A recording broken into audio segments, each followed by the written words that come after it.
Press briefing on Monday, member of Tigray Central Command Getachew Reda said that Tigrayan forces have neutralized an offensive from the Ethiopian forces that was launched to take control of the capital of Tigray, Mekelle.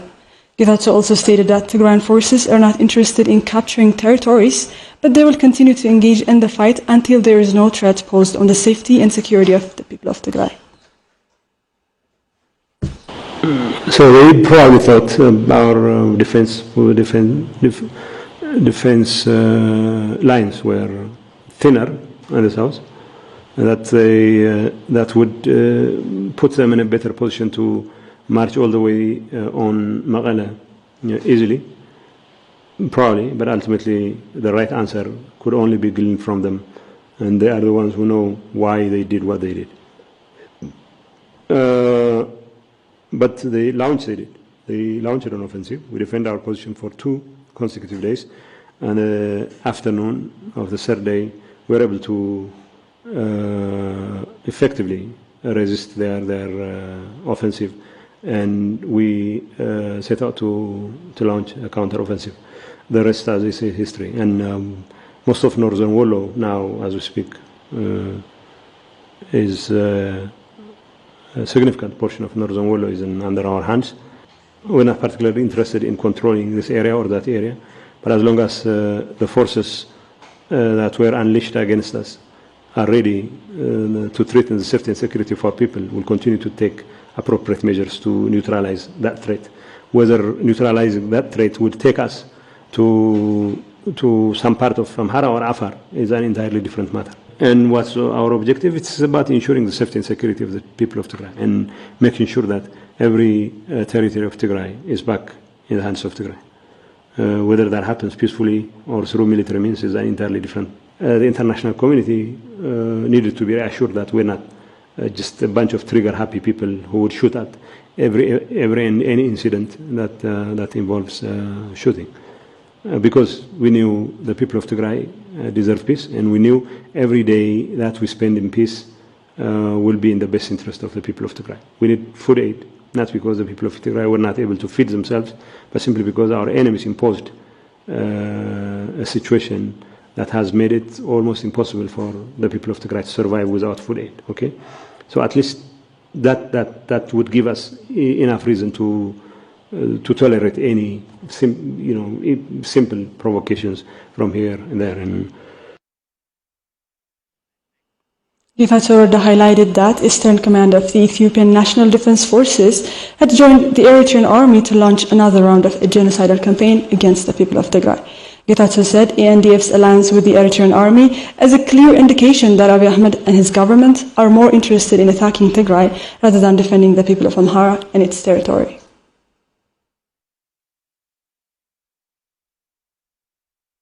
The Eastern Command, uncharacteristically, an Eastern Command joining the Eritrean forces to attack Tigray again, that, for one thing, obviously shows that Abiy is not interested in defending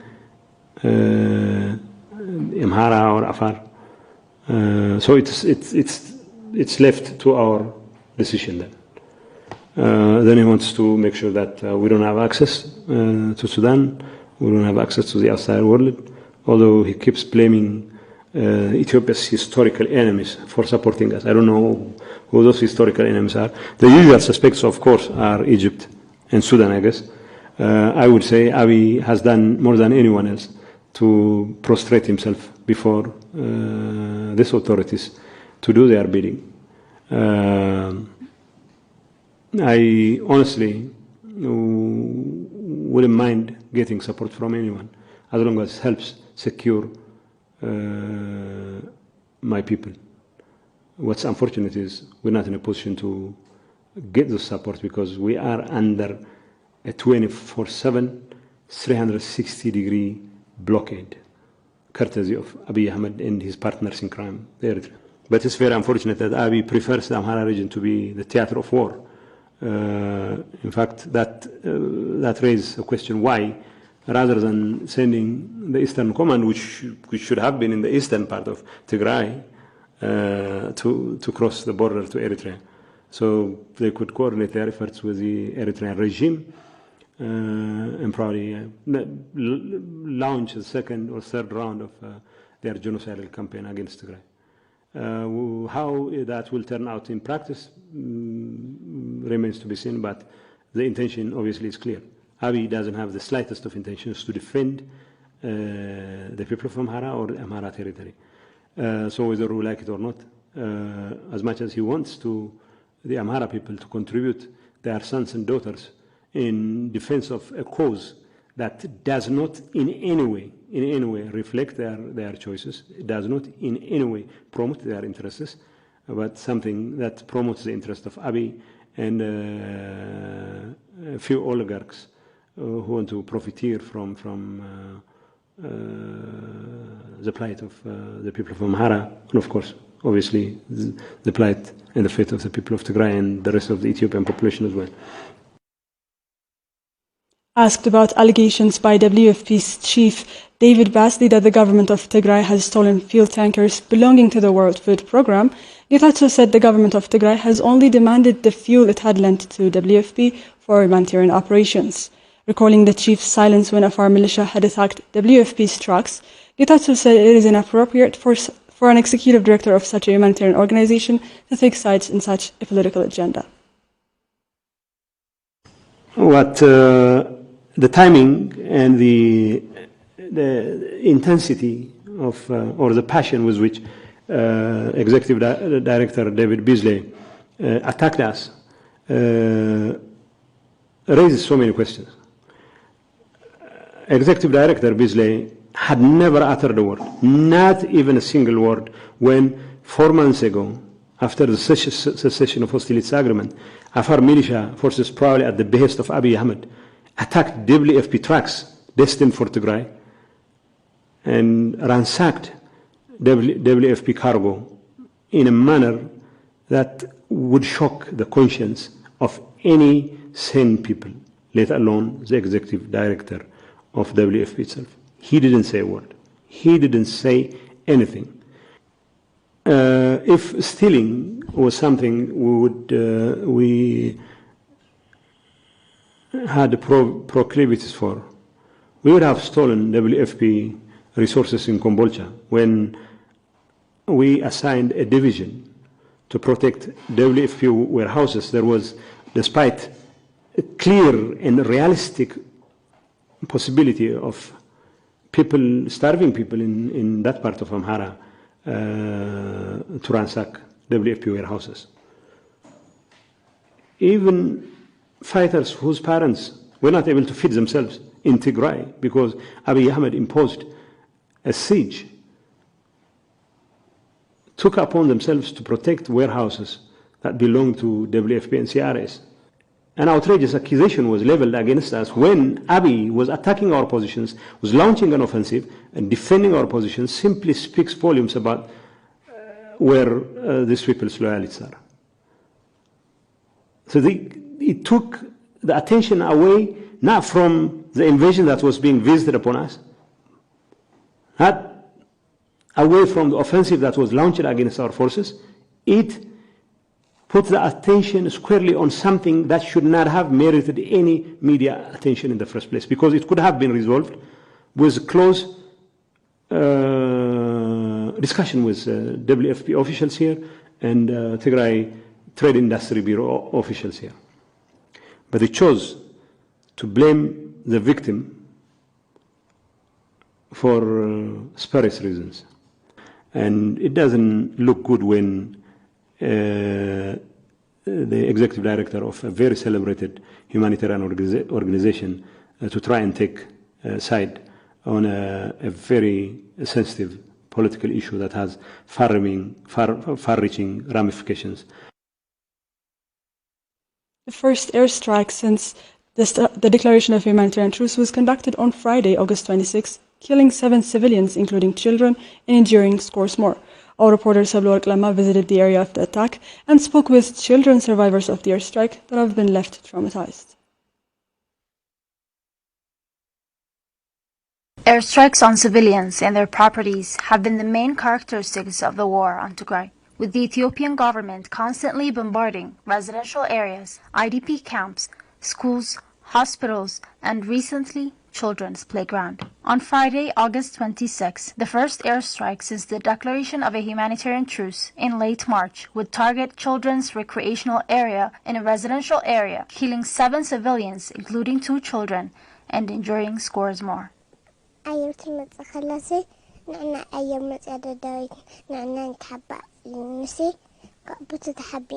the jet came, my brother said, "Let's go and take cover."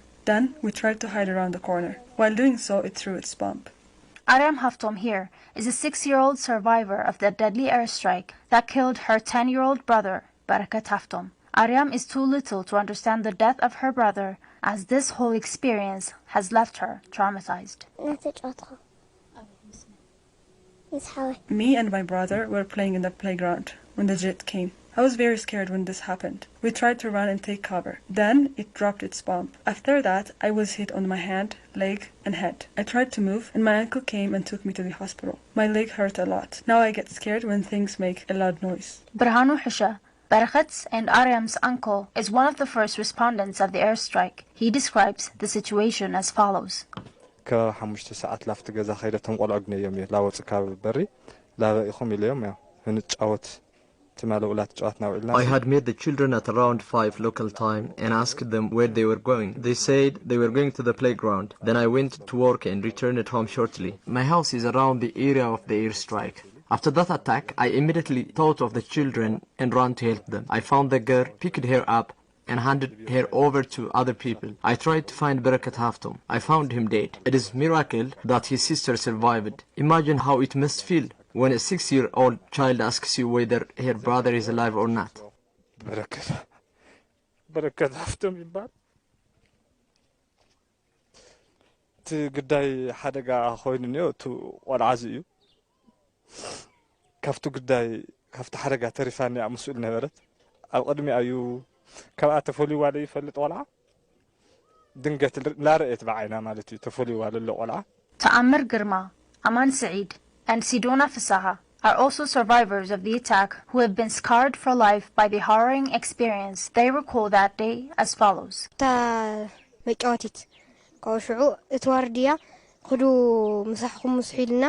I was inside the playground, and then the guard told us to leave because it was lunchtime.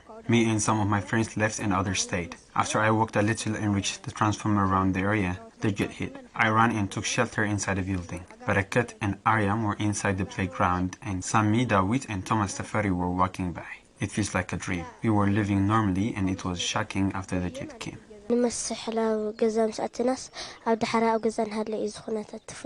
All of this happened after we went home to eat our lunch because we've been playing all day long. Then a friend of mine called Barakat died there. He was 10 years old. His 7-year-old younger sister was also injured. I felt like it was a dream. We are so scared to walk by that area, let alone play there. I usually have nightmares about it. We don't usually get out of our homes.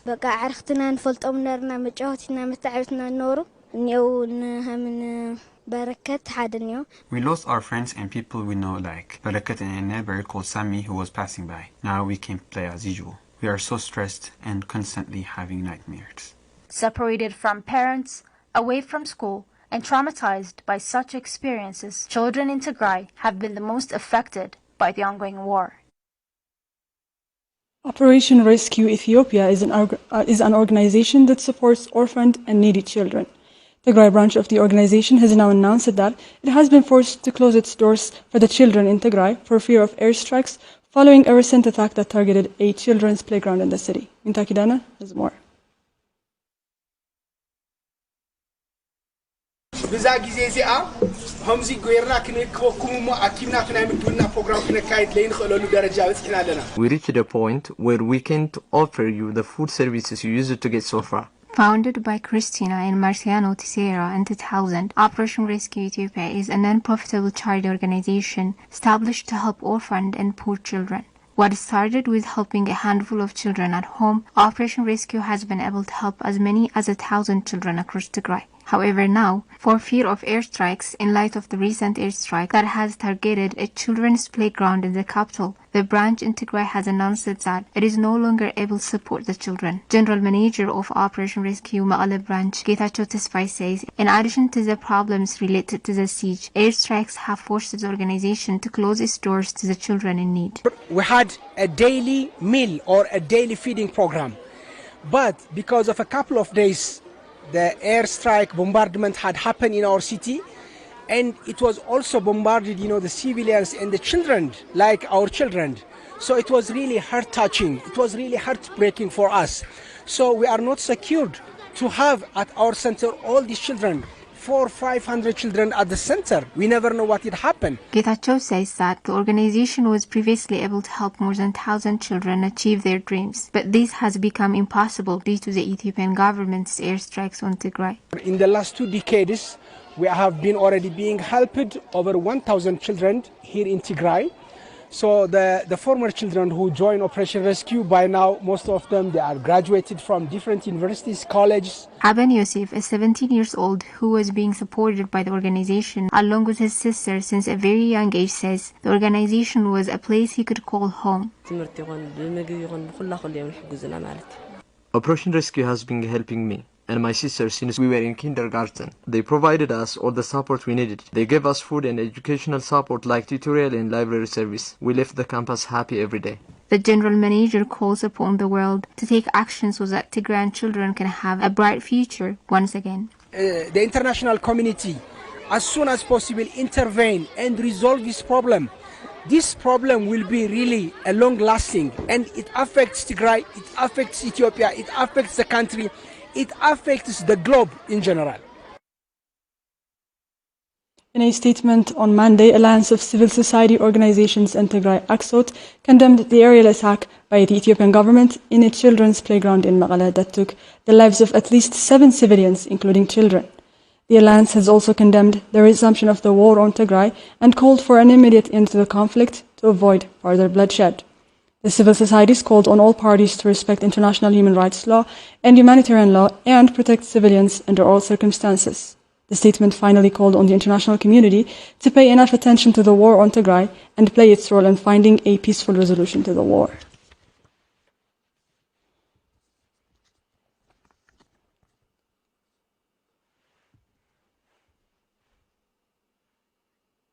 According to assessments conducted by the Bureau of Health, the war coupled with the all-encompassing siege on the region has caused 89% of the population to become food insecure. Malnutrition rate for children under the age of 5 has also reached 29%, surpassing the 15% standard for global acute malnutrition. Deputy head of the Bureau, Dr. Ria Isaias, says that the resumption of war will likely exacerbate the already devastated humanitarian situation in Tigray. Abraham Gebretinsaye has more. The living condition of millions of Tigrayans has been devastated as a result of the war and the siege that has blocked delivery of essential items, including food aid. Deputy head of the Bureau of Health, Dr. Ria Isaias, says that 89% of the people in Tigray remain food insecure, out of which 47% are severely food insecure. And whenever we see the situation here in Tigray, WFP made this emergency food security assessment. And then according to this WFP emergency food security assessment, 89% of the society is categorized and labeled as food insecure.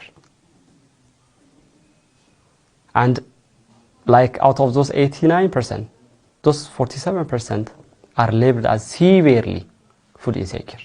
So when we see the situation, the food insecurity situation, sadly, like 98% of the central zone is food insecure. 95% of this northwest zone is food insecure. And 90% of southeast is food insecure. Considering the food insecurity, the deputy head says that malnutrition rate among children under the age of 5 has exceeded the 15% standard for global acute malnutrition and has reached 29%. The nutritional status here in Tigray of this under 5 children is significantly high, which is expressed in number. Around 68,000 children under 5 are now categorized or are labeled as severely acute affected by severely acute malnutrition. Not only this amount which is affected by severe acute malnutrition, almost around 257 children under 5 are also affected by moderate acute malnutrition. And this, whenever we evaluate this, so there is an evaluating standard which is called global acute malnutrition, which sum up this severely acute malnourished and moderate acute malnourished children. So together, it accounts for around 29. In light of the more than a year-long blockade on the region, Dr. Reyes says the Bureau is finding it very difficult to provide nutritious supplies to the under 5 children who have been identified as suffering from severe acute malnutrition and moderate acute malnutrition. The deputy head also says that the RTF that is distributed to severely acute malnourished children remains far from being enough. Why we are becoming worried about this situation is because we were unable to address the intervention needed to those amount of children under 5, because since January 2021 only around 2,000 metric ton is arrived here in Tigray to address the demand for intervention. And currently we were out of stock. Actually these days UNICEF brings around 9,000 carton RTF, which is supplied to treat for the severe acute malnourished. But when you compare and when you try to check this event, it is almost nil when we compare with the demand and the already in hand enrolled children to be treated. Dr. Rie highlighted that the resumption of the war is likely to exacerbate the already dire nutritional crisis in Tigray, as this would hamper the delivery of the limited items the Bureau has been receiving. He says the blockade of supplies would mean a death sentence to the more than 68,000 severely acute malnourished children.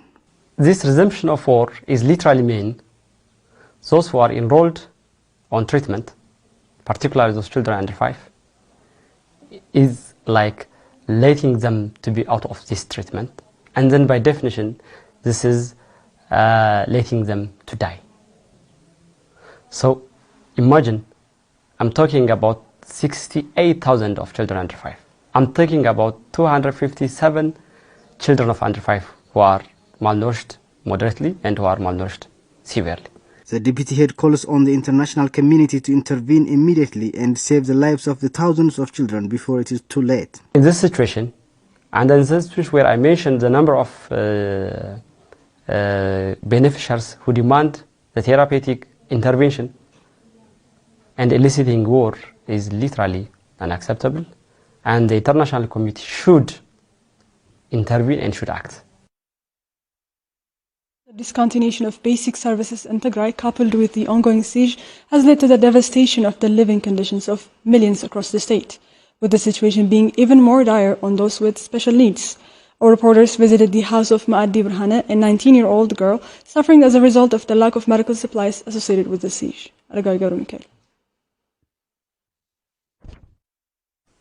This is Ma'adi Burhane. As a result of brain injury Ma'adi sustained as a child, she is unable to speak or move her body, making her entirely dependent on her parents. She is also suffers from constant seizures, and so she needs continuous medical care and special attention. However, says Ma'adi's mother, Azib Gabazgabir, since she and her husband haven't paid their salaries for well over a year now, they are unable to pay for the medications of their daughter.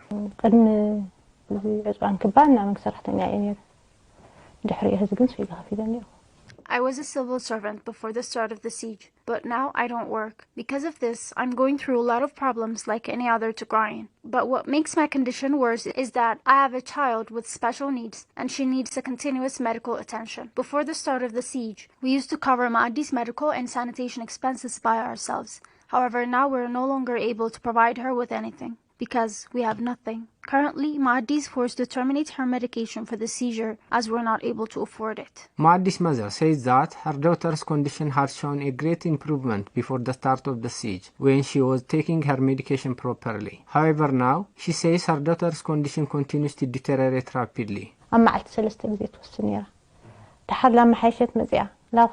Before, she used to take her medications 3 times a day. When her condition improves, we lower it to 2 times or once a day. However, now we're unable to even give her the medication once a day. Her condition is deteriorating. She had seizures and lost consciousness for hours and sometimes for 3 consecutive days. The entire family gets stressed if she's in this condition. Azib added that since Maadi cannot control her bowel movement, she desperately needs diapers and sanitation pads, which has become impossible to get due to the blockade on essential items.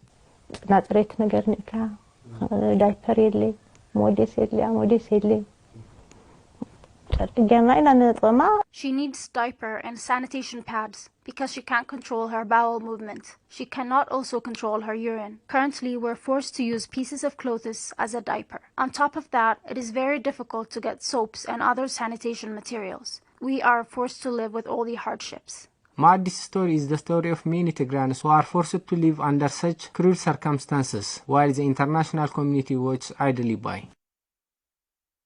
That's all for today's news. Thank you for your time. Bye for now.